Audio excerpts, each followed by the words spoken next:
Pemerintah kembali mengumumkan adanya penambahan kasus harian COVID-19. Adapun per Rabu 9 November 2022, kasus COVID-19 bertambah sebanyak 6.186 kasus dalam 24 jam terakhir. Dengan demikian, total kasus COVID-19 di Indonesia mencapai 6.537.907. Terhitung sejak kasus pertama diumumkan Presiden Joko Widodo pada 2 Maret 2020. Adapun DKI Jakarta masih menempati posisi dengan penambahan kasus konfirmasi paling banyak yakni 2.557 kasus.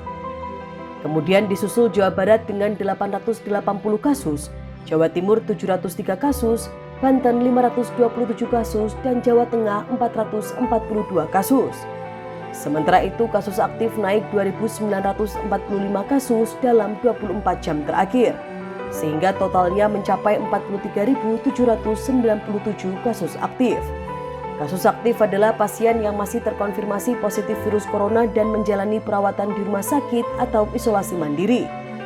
Data ini merujuk pada data yang dipublikasikan Satuan Tugas COVID-19.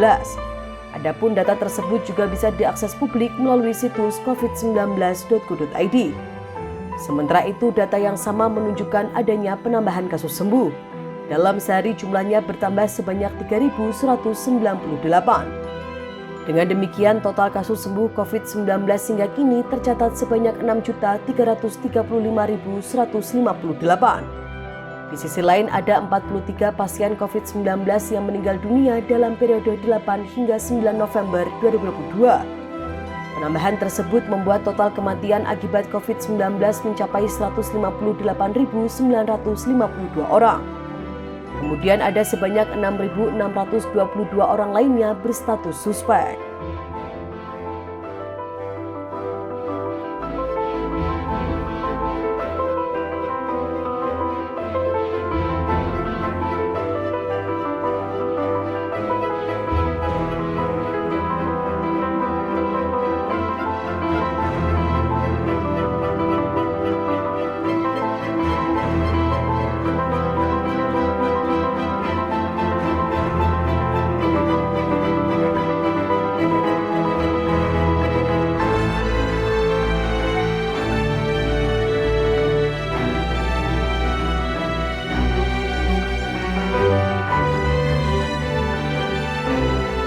Demikian informasi dari Tribun Jateng Update. Saksikan terus Tribun Jateng Update hanya di channel YouTube Tribun Jateng. Jangan lupa follow, like, dan subscribe sosial media Tribun Jateng.